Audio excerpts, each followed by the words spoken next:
Welcome to the Man United stream. Hope you're doing well. It's Thursday morning, and yes, it's another day of chaos. It feels like chaos. It feels like so much news coming out of Man United. Why can we not have a week where nothing happens? It's just nice and easy.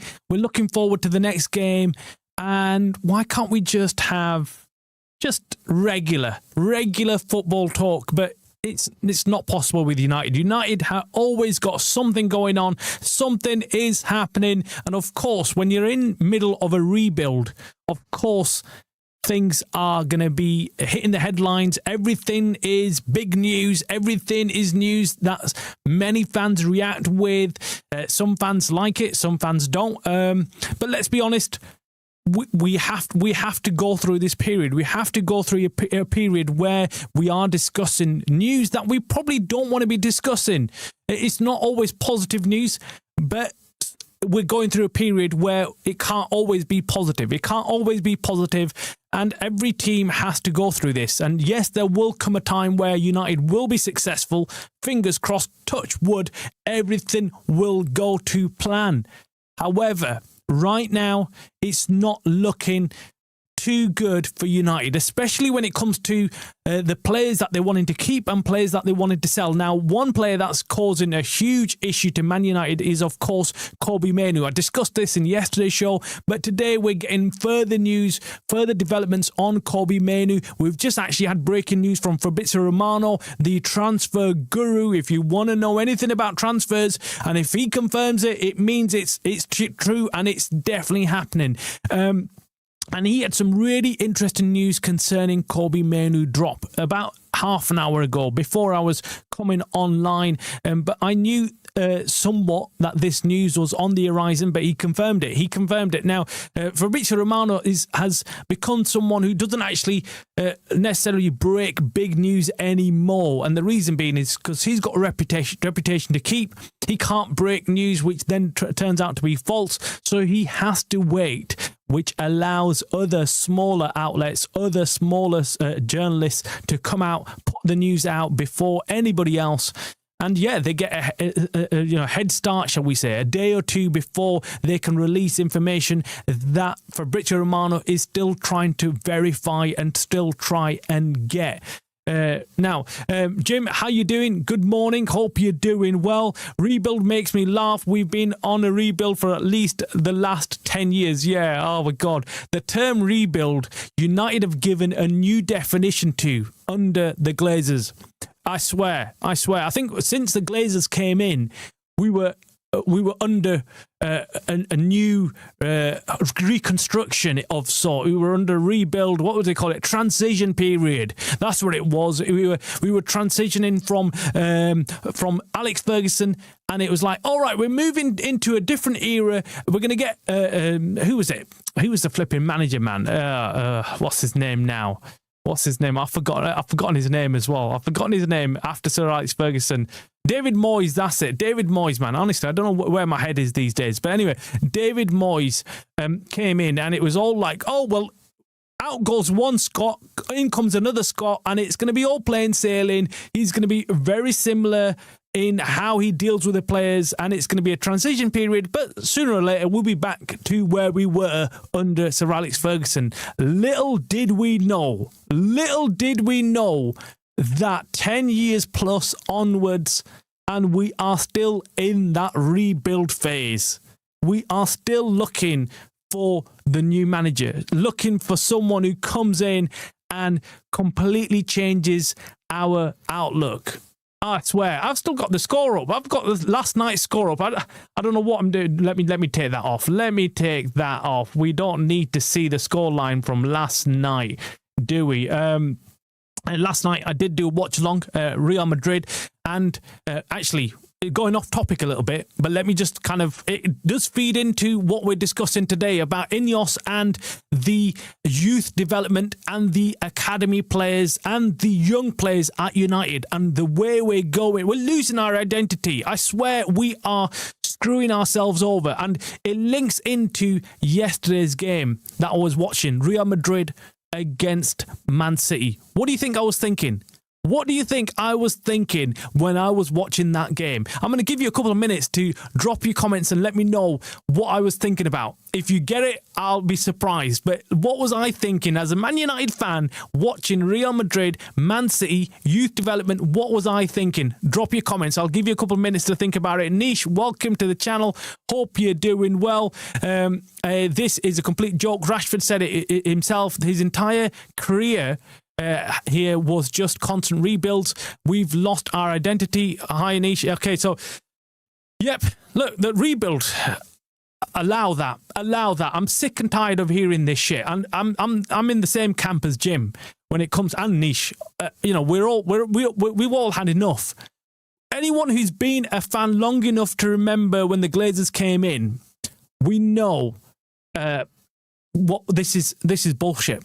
This is bullshit. They've fed us this so many times, haven't they?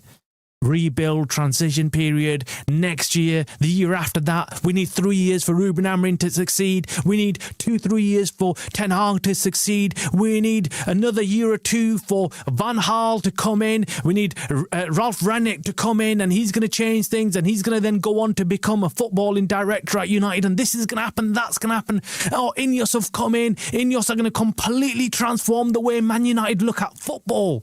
They're going to completely come in and put in a new regime, and it's going to all come good. But unfortunately, it looks like we're taking a step backwards. It does look like that. I'm not saying it is the case, but from looking, if it looks like a tomato, smells like it is a bloody tomato, right? It's just ridiculous to see how we are doing business as Man United, how we're treating our players. I think it's a very good sign when you see a club and the way they treat their ex-players, the way they treat their current players, and the way they treat their future players. Them three signs of how they treat their players makes a huge difference. You know where the club is going when you can see how they're doing them three things. How they're treating the ex-players, ex-legends of the club, how they're treating their current players, and how they're treating their future academy players. Makes a huge difference. Makes a massive difference. Now, last night, I was watching Real Madrid, and I could only see one player on that pitch, and I was watching him really carefully, and it was Carreras, the left back, the young left back that we let go under Ten Hag. Who bloody made that decision? Who sat down and said that we should allow this young kid to leave? When we had Luke Shaw as our main left back, who was a complete and utter joke, getting injured left, right and centre. Yes, he's had a decent run this season, but we all know he's made out of bloody glass. He's made out of bloody glass, and it's only a ticking time bomb when he gets injured. He gets injured again. But watching Carreras play, man, I was astonished. I was astonished at the level of football he was playing, how comfortable he looked going forward, how he was doing a defensive job as well, brilliant defensively, and he could play across the whole of the defence. The guy was sensational. Really loved watching him. Really good player. Anish says the problem we've now adopted a policy of not playing high wages and scouting for the next diamond in the rough. We're basically Brighton on steroids. Yeah, we are. Look, the problem we've got is we don't actually have an identity any longer. We're not quite sure where we're going in terms of young players, in terms of our starting 11, where we're taking it, what style of football we want to play, and how have we got a plan in bringing these young players in and starting them and giving them that experience? We haven't got that. And whatever you think about Ruben Amorim hasn't really brought any youngster in. Look, we were talking about Marcus Rashford earlier on. Now, Marcus Rashford got his chance under Van Gaal. If you remember, I can't remember who got injured, but Marcus Rashford was drafted in. He was highly regarded, came in, took his chance, and didn't look back. But we need to do the same right now. We've got some really good youngsters sat there waiting for their chance. But if they can see the likes of Kobbie Mainoo being discussed like he means nothing to Man United, it's a sad day. It's a sad day. It's a day where, you know, we are losing our identity. We are losing the very core of Man United. The very core. If you look back at what Man United did under Fergie and how they developed young players, you'd see that that's what was pivotal for our success. Pivotal. I'm going to go, actually, let me just discuss a few things. So this has been doing their rounds, by the way. This has been doing their rounds. We've had several ex-Man United players all coming out saying the same thing. And this isn't about Mainoo. Look, I like Mainoo. I know he's not playing well. So I'm not a fanboy. You know, don't get me wrong. Don't be watching this channel and this show and be thinking, oh, he's just talking because he likes Kobbie Mainoo and that's it. He's a Kobbie Mainoo guy and that's it. No, I'm not. I'm a Man United guy. Okay, I'm a club guy. All I care about is Man United. No one is bigger or greater than Man United. That's my take on things. So that's where I come from. I don't come and look at managers and think that's it. The manager's bigger than the club. I don't look at any player, no matter who it is, no matter how good they are. They're never going to be bigger than the club. So if they step out of line or if they don't want to be playing for Man United, off you go. Do not just sit back. Do not think, right, we're going to keep you here just because you feel like you're bigger than the club. The moment that happens, that's the moment you're out. Now, Kobbie Mainoo, for me, represents the club. He represents the club. He is a homegrown talent. And we need to show the rest of the world and the rest of the players that are coming through that we value you. We value you as players and we will do the utmost to keep you here. If you work hard enough through the ranks, if you join us at the age of 7 or 8 or 9 or 10, whatever it is, and you start working hard and you prove yourself, we're not going to just let you go just because you've had one terrible season or just because we've got a new manager in place whose ideas are different to what they were to the last manager. That's what we've got. But for me, I never get the complete stupidity of changing everything to favour one manager. Because even Ruben Amorim tells you, it's easier to get rid of one man rather than the entire squad. So even he knows this is temporary. We all see managers come and go. We can't get stuck on the idea of Ruben Amorim. Ruben Amorim may be here in 3 years. He might not be here. But what we can say with some guarantee is that the young players will be here.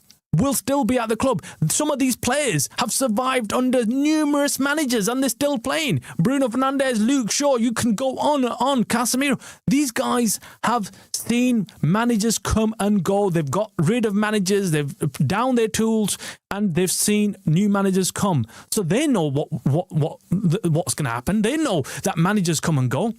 Why can't we as a club also make our team, make our identity all about the club and how the club wants to play, not about how the manager wants to play? In fact, we should be bringing in the manager and telling him, this is our identity. This is how we want to play. Can you come and do the job? If you can't do it, we don't want your ideas. We want your work ethic. We want the way, you can make the team better and play better. But we want to use our own identity and we want to use the players that we've bought and invested in and that the players that we're bringing in. So we want you to build a team around the players, our homegrown players. We don't want to go out and buy players if we've got the very good play. I said it in yesterday's show. If Kobbie Mainoo was playing for Chelsea or was playing for Brighton or whoever else, and he came up for sale, Man United would absolutely right now drop a cool 80+ million and sign him. I'm telling you, they would. You know they would. That would be the case. If he was currently available in the market and he was playing like Kobbie Mainoo did in the season before, when he was getting regular game time, we would be considering buying him. We'd be talking all sorts about him, saying he's the best thing ever. United need to go and buy him. Yet right now we're thinking, all right, let him go. If he wants to leave, let him leave, because the current manager doesn't like the way he plays. The current manager can't fit him into his system and his formation. But how long is the manager going to be here? Another year? 2 years? If he doesn't improve his win rate, what's going to happen then? If he still does and he still does well, still there's other players that will need developing. Anyway, coming back to what the legends have said about it. I did want to discuss this yesterday, but I thought I'll do this as a live show. So Rio Ferdinand said, did you hear the reaction of the fans when Kobbie Mainoo came on the pitch? Great show of support. I saw Nicky and Paul Scholes talking about it on their podcast, and I totally agree with them. I think it's about I think about it. If I think about it and put myself in Mainoo's shoes, I'm out of here. I'm out of there. I've got to go. Now, this is interesting from Rio Ferdinand, who many people would argue is somewhat pro-INEOS and in favour of the new regime. And he's been given access to United. Of course, he's doing a lot more content and podcasts and things like that. And interviews. So he wants to keep that relationship with INEOS and United so he can get access to players and things like that. But for him to say that is pretty crazy. Nish says, Garnacho recently said he was absolutely no regrets leaving Manchester United. That's telling for me, Man United is where he always wanted to be. Then he says, we've got an academy training players in the 4-3-3 formation and a first team that is completely different. It doesn't bode well whatsoever. No, it doesn't. It doesn't bode well from what we're training these youngsters to be. In fact, JJ Gabriel. So you might have heard of his name. You might not have. I've mentioned him a couple of times. I think I've introduced some of you to who he is. A young, absolute sensation, taking the world of football by storm. And he's currently sat in the Manchester United Academy. He has been brought into Manchester United's first team training sessions. So he has been training with Man United, and there is discussions about him being moved up into the first team very soon. I'm not sure when. Now, he's quite small, I'd say, in stature, quite slim. So maybe Ruben Amorim is looking at him thinking, will he even be able to survive in the Premier League and things like that?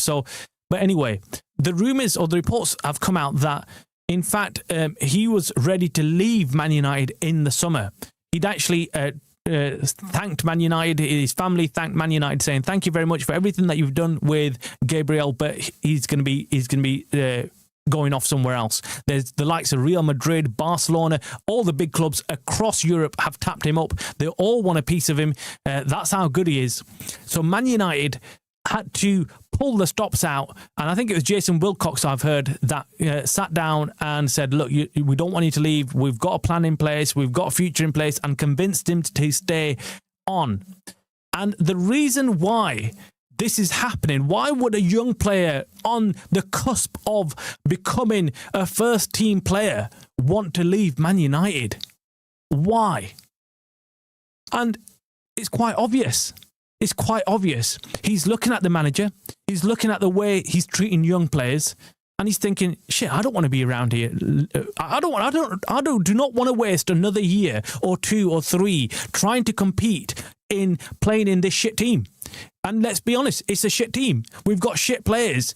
And if the likes of Kobbie Mainoo sat there looking at this team, thinking, "I can't break into this team.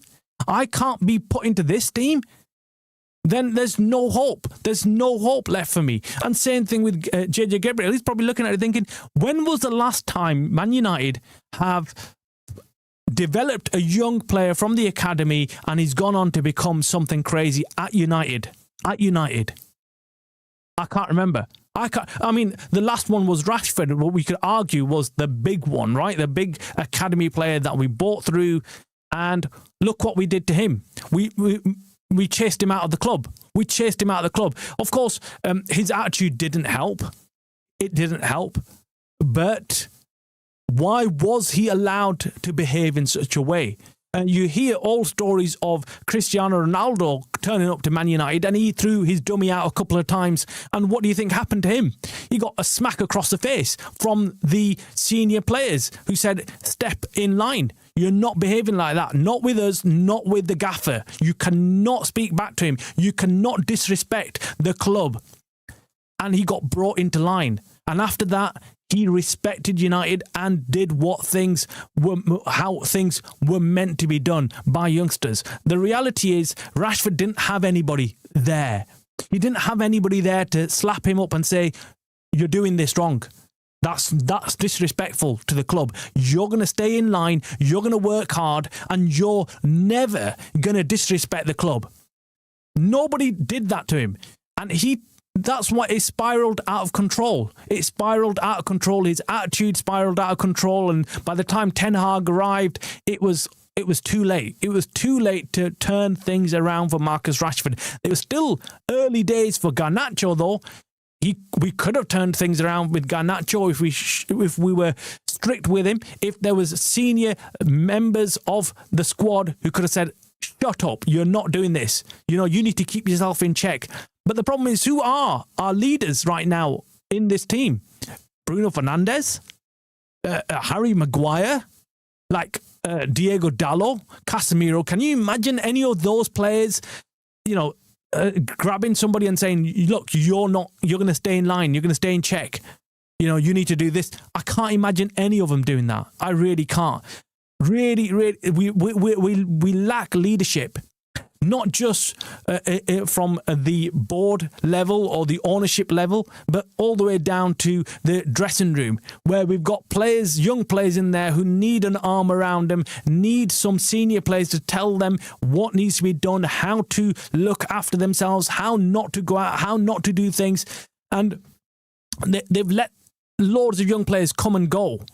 It's almost like these senior players are scared for themselves. They don't want to lose their spots in the team, so they're thinking, well, why should we help the youngsters? Because they're going to clearly take our spot. So let them crash out and burn. That's what it is. And we've got Nish says JJ doesn't want to be a left wing back. He's never going to take Kuna's position 10. Yeah, that again, I've seen them knocking around. I've seen them rumours knocking around where people are taking the piss. They're taking the piss out of United. And they're saying, who wants to come to United? Who wants to play for United? Because all they're going to do is end up playing in left or right wing back positions. And that's taking the piss out of Ruben Amorim. Because currently that's what we're doing. We're playing one of our best players in Ahmad in the right wing-back position because we can't fit him anywhere else on the pitch. And nobody else looking at United will want to join because Ruben Amorim is not for changing the system or the formation, whatever it is he wants to change. He's not going to do it. He's not going to change it. He's not going to bother changing it despite having different players. I'd love to see if we end up by some random act, we get a crazy player, a crazy left wing or right wing. Would he dare play them as right wing? I think the Salah thing was going around as well. People laughing, saying, "Come over to Man United so you can play right wing back." That's where we're at right now with that. Jim says, we have to do everything we can to keep JJ with Real Madrid hovering around. If we can't keep him, we might as well give up.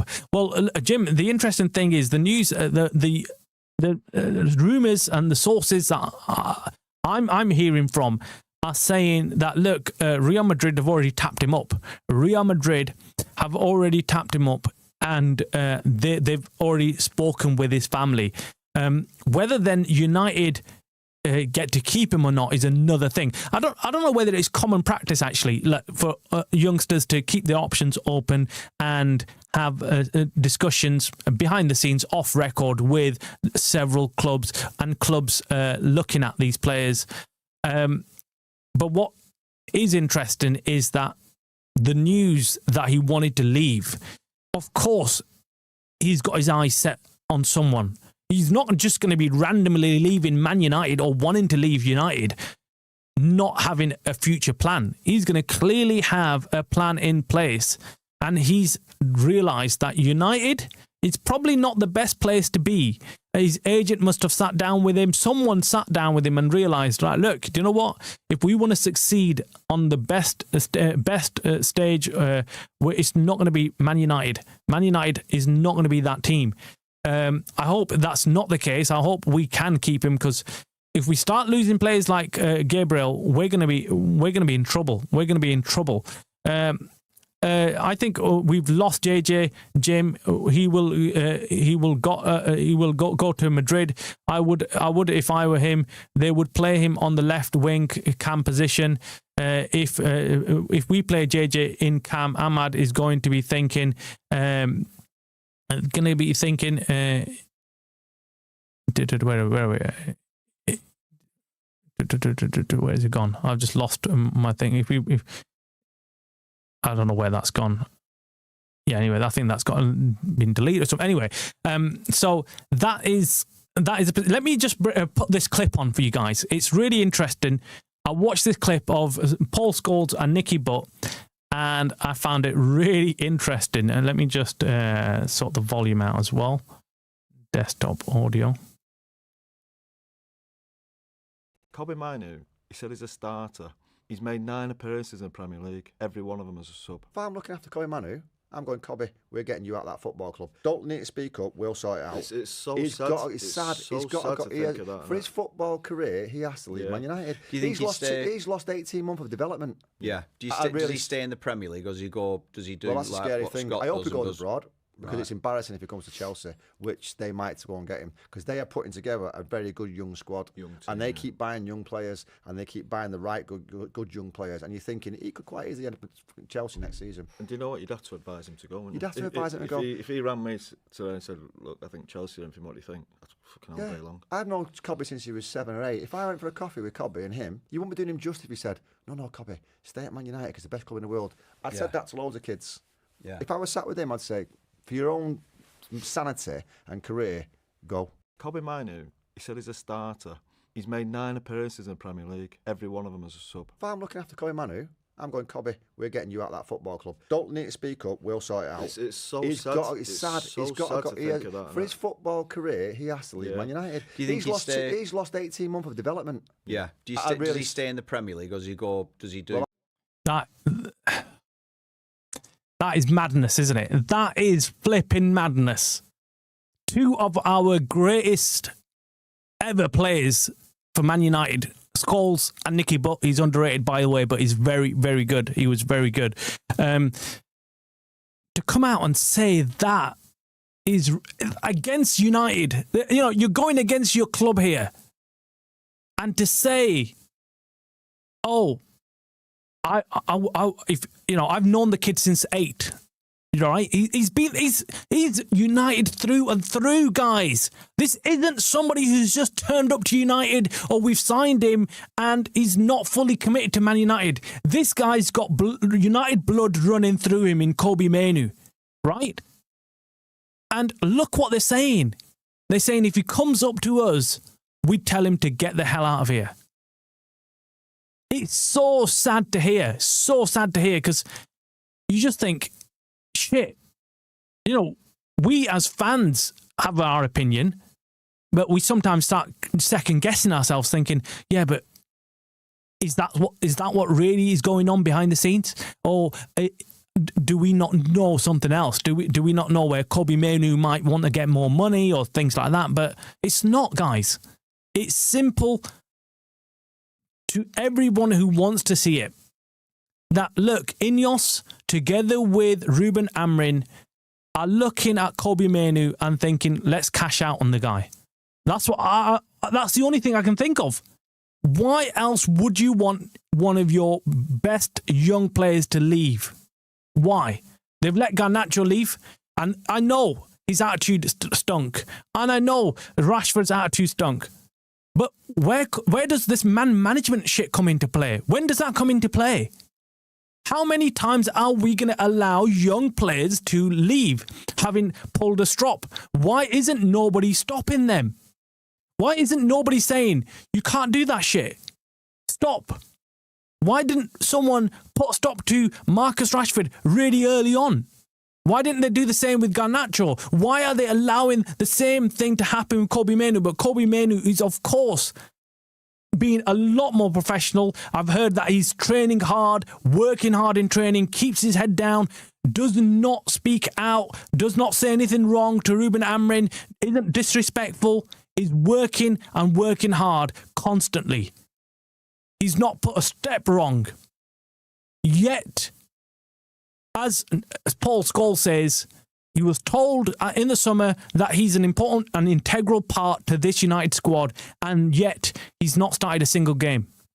And yet he's come on at 9 times, out of which, look, the cameo appearances at best. He's coming on like literally in the last 5-10 minutes of each game, if that. If that. I don't even think he was brought on against Everton. So then you do start thinking, no, this is ridiculous. This is not fair. It's not fair. It's not fair on him. And to hear that United are happy to let him go is crazy. Now, the breaking news this morning came out from Fabrizio Romano, and this is how it reads. It reads, Napoli remain among plus 10 clubs keen on Kobbie Mainoo since August. Still very attentive to the situation. Deal depends on Man United decision, as Amorim doesn't want to lose players while many are away on for the AFCON. I mean, if you're reading that as a player, if you're Kobbie Mainoo reading that, and the only reason why the club doesn't want to let you go is not because you mean a lot to the club, not because you are important and you're a very good player and you're going to succeed at the club. And all they cared about is because, we're short in number right now, but we'd happily let you go if it was any other time. But right now, we're looking after number one here. We don't give a shit whether you want to leave or whether you want to resurrect your career or whether you want to get into the international team. Don't really care. What we do care about is, our numbers right now. You're making up the numbers. So shut up, sit down and stay on the bench. That's what they're essentially saying to the kid. It's mind-boggling how they've got to this situation. And I've been saying for months, if you look back at my shows, I've been saying for months, surely Ruben Amorim's going to sit him down. Surely they're going to resolve this situation. Surely they're going to sit down and say, well, look, yes, I'm not playing you. Yes, currently the formation I'm playing doesn't really suit you playing in there. And yes, Bruno Fernandes is starting ahead of you. But give me some time. I'll change things around. There will come a time where I will start playing a different formation or system. Why he's got this sheer commitment to this system, I've no idea. I don't like that. I really don't. I hate stubborn managers. I don't like managers who are rigid.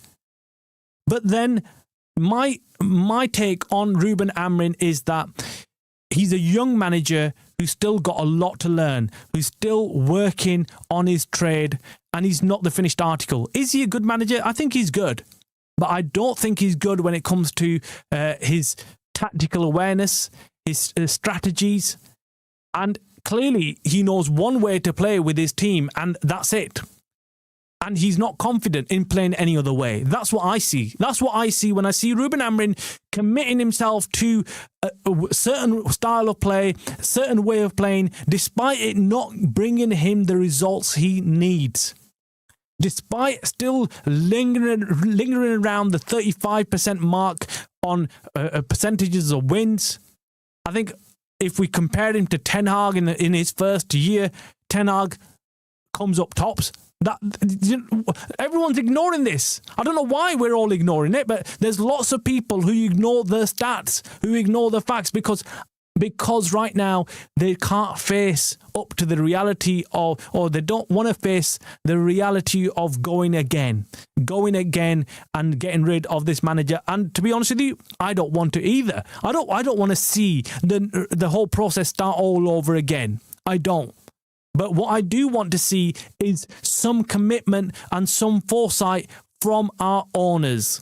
INEOS, forget the flipping Glazers, but INEOS, I mean, surely you were telling us and promising us a different way of looking at Man United and the outlook. But clearly you guys also are doing the same thing. You're not committing yourself to the club and its ethos and its identity. You're in fact eroding it away as quick as you can. It's almost like you've took the sledgehammer to the chisel that the Glazers were using. You've just come in with a huge sledgehammer and thought, you're too slow, the Glazers, you're too slow. You're not getting rid of the identity of the club and the everything that's been built up around the club. You're not getting rid of it fast enough. Let us do it. Let us smash everything to smithereens as quick as possible. And that's why they've come in and they started getting rid of all the young players. They've started getting rid of the we've heard Jim Ratcliffe. He's come out and said shit like, the academy players are not good enough. Our academy's failed. And that's completely opposite to what we're hearing from the academy people. The people who are running the academy at Man United are saying that's complete bullshit. The academy has never been better. That's one thing that United pride themselves on, the academy. And yet, we're hearing from Jim Ratcliffe that, the academy's not doing well. The academy's not succeeding. It's not churning out the players that we want to see. Imagine if you're JJ Gabriel listening to that shit. You're probably thinking, right, okay, I'm off. If that's what the future holds, I'm off. Amas as well. He's probably thinking the same. He's probably thinking, right, okay, I'll give it. How long do you wait for your chance? How long do you wait? That's what currently, when you're looking over at players like who left United, like Carreras last night playing for Real Madrid. If you're Kobe Mainoo, if you're JJ Gabriel or Amas or whoever you are at United as a young footballer, and you look over at what he's doing at Real Madrid playing in left back, you're probably thinking, wait up, I need to jump ship. Wait up, I need to get out of here. That is my issue right now I have with United. I'm worried because I'm thinking we're screwing ourselves over. Yes, in the short term, some of us will be like, yeah, Kobe Mainoo, he's not playing, he's surplus to requirements, let's get rid, doesn't matter. Or let's send him out on loan, doesn't matter.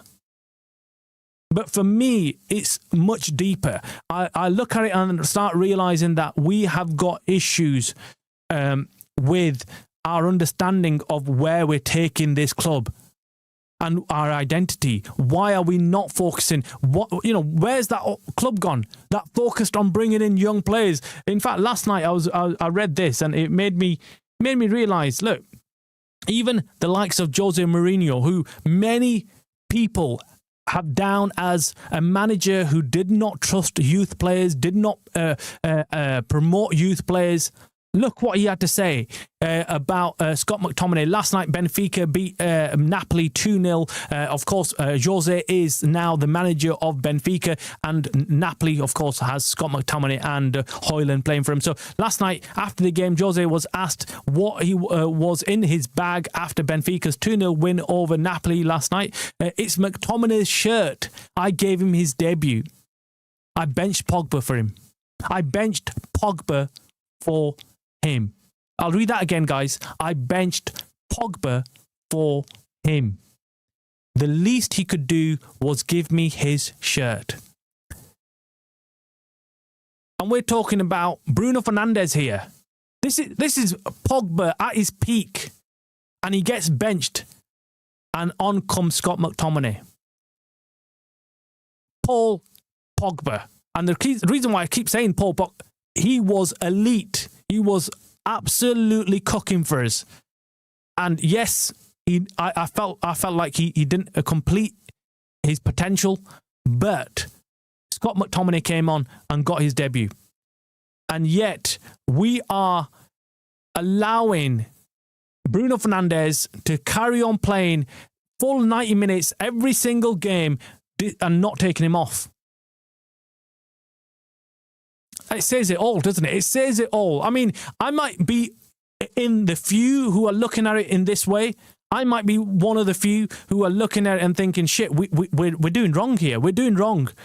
We're screwing ourselves over for the future. It's not currently. Look, currently I can understand people saying, oh, look, Ruben Amorim has to get wins. He can't rely on players who are not playing well enough, and Kobbie Mainoo isn't playing well, and when he does come on, he doesn't look good. Of course he doesn't look good. He hasn't played any minutes. He's not played enough time.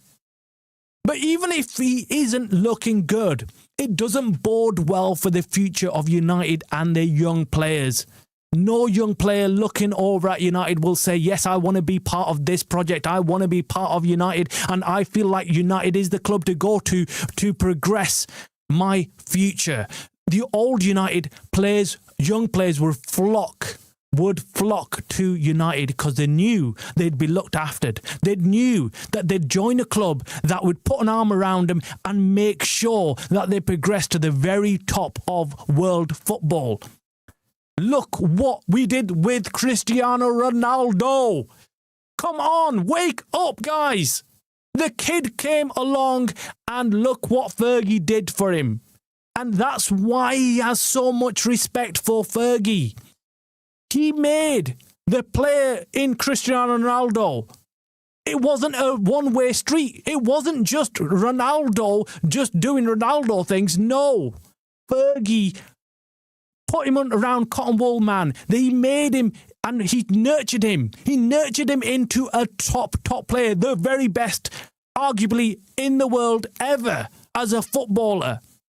He was nurtured by Sir Alex Ferguson, Man United as a whole, the people around the club, the same people that now are being told to get out of the club by INEOS. Absolutely heads gone, guys. Seriously, we need to wake up. We need to wake up and realise that this is not on. This is not on. It's not about Kobbie Mainoo. It's a lot bigger than that. It's not about Amas. It's not about JJ Gibb. It's a lot bigger than that. It's about our heritage and our identity that is fast being destroyed by the Glazers and, of course, INEOS, who've come in and they've said, forget all the niceties, forget all that. Let's just tell them what our agenda is, and no one's going to stop us. Yeah, they'll kick up a fuss here and there. They'll say one thing here and there, but after that, all the protests will die down, and no one's going to really come against us. That's what it is. Let me go to the chat before we call it a day today. As Jim says, the problem is most of our fans still think we are the Man United of old, but we haven't been that united since Sir Alex Ferguson left. Nish says Amrin's rhetoric about his philosophy not being for changing allows INEOS 3+ years of mediocrity under the guise of a rebuild. In reality, they just want to spend. They just don't want to spend money. Absolutely agree with both of you, Jim. 100%.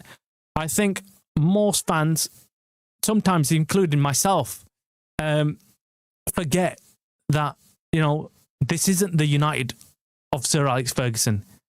And sometimes I used to look over at Liverpool fans. I used to argue with Liverpool fans in the early 2000s. I remember when United were just winning everything. And I used to listen to Liverpool fans and they would talk about Liverpool like they were still the great Liverpool team. And I'd laugh at them and say, you're forgetting that Liverpool are no longer the big club that they used to be. And I used to find them completely bonkers when they used to talk about their club being big. But do you know what? Now, United fans are doing exactly the same. We still have this thing about United being a big club, but we haven't won anything for ages. We haven't won the Premier League for how long? Yet we're still holding on. And how long do you hold on to the past glories? How long?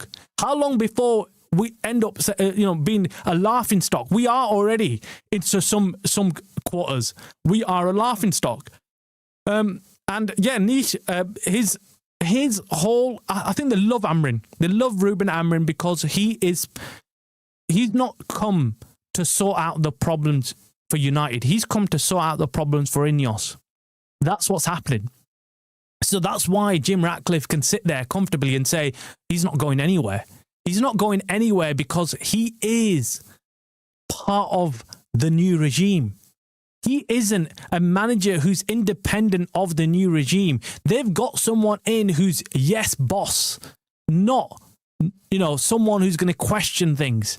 That's why they didn't like the other managers that they've had previously, because all of them would question United and where it's going. It was their way or the highway. Now, Ruben Amrin, being a young, inexperienced manager, why do you think they brought him on? There's many people saying, "Oh, it's because he's the next big thing and he's Pep." And no, guys, we've got it all wrong. We've got it all wrong.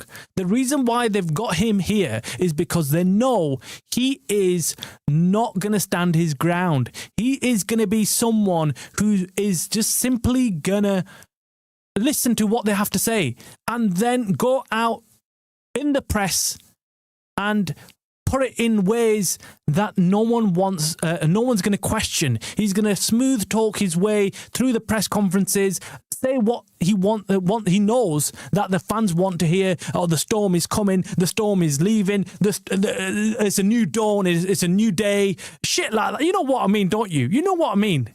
I mean, we all got taken in by it, including me. I mean, when I listen to shit like that, I get goosebumps and I'm like, yeah, let's go, United. Come on, United, let's go. Here we go. This is it. This is the new dawn. This is where we're going. And bang, slap, nothing changes. Nothing changes. And I know a lot of fans are saying, look, we've not lost in 9 games and this and that. But I'm not basing it just entirely on that. I see the whole entire picture, and that's where I'm judging Ruben Amrin on, INEOS on, and everything. I'm not convinced 100%. I'm not happy, but I have given credit where it's due. So I like Ruben Amrin for certain things. The way he manages his press conferences, yeah, he's good. Tactically, he's shit. Is he good at man management? I don't think so. Right now, the jury's out on that. The jury is out on that. He hasn't really improved much on Ten Hag's man management. If he was good at man management, he would have made sure he would have turned things around with Rashford, even Garnacho, and a few others. But he couldn't manage that. And same thing with INEOS. I've given them credit where it's due, where I've said, look, yeah, they've put in a better structure than there was before they arrived in terms of, CEO and sporting director, recruitment director and things like that. Yes, that's good. That's great. It is good. But there's no point in putting all these people in place, yet you're not going to put any money down to go and buy players. So there's no point in having a recruiting director in Vivell and saying to him, oh, we're not going to actually spend any money in January. So, yeah, things need to change, and things need to change fast. We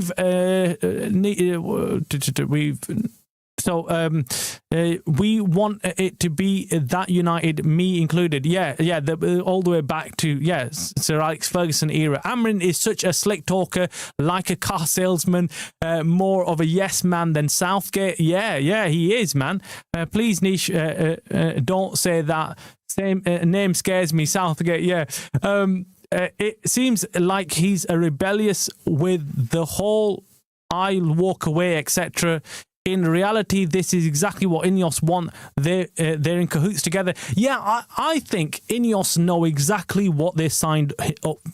You get it? They know exactly what they've got on their hands, and I feel like he's the perfect scapegoat. When it comes to it, he will be the perfect scapegoat. If he walks, they blame him. If he doesn't walk, and the fans have had it, forget all that.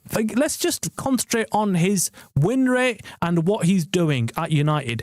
Do not get confused with anything else that we're hearing. But look, INEOS are masters at, PR, masters at getting good press. They're really good at making sure they've got the right people saying the right things in the media. You're not hearing, information about INEOS and the takeover, what's going on there. Why haven't we heard about what's going on with the Glazers? Why has it all gone quiet? Why? What was with all that news about INEOS having the option to buy United? That's passed. The date's passed. Why hasn't no one done an article? Why hasn't no one questioned INEOS on the purchase of the rest of Man United? What is going on? Why haven't they got the money together? Why haven't they cleared the debt? Things like these, that basic questions are being missed. But anyway, guys, I'm going to leave it there. I thought I'll just do a show on, obviously, the news and what we'd watched in the last couple of days with the legends coming out saying what they had to say. And then the breaking news, of course, that there's 10 plus clubs looking at Kobbie Mainoo. 10 plus clubs across Europe. And yet, we can't find a place for this youngster in the team. 10 plus clubs. I'll leave it there, guys. Make sure you hit the like. Make sure you subscribe. I want to say a huge thank you to Nish, Jim, and everybody else that's tuned in. Make sure you subscribe if you've not already done so. And make sure you hit the like. And I'll see you again tomorrow. Of course, I'm going to do a late night show tomorrow. So Fridays is always late night. So I'm going to do a late night show, possibly streaming about 8, 9 o'clock. And then we can look forward to the weekend's games and preview the weekend's games. And of course, look forward to another Monday night football, this time against Bournemouth. See you later, guys. Hope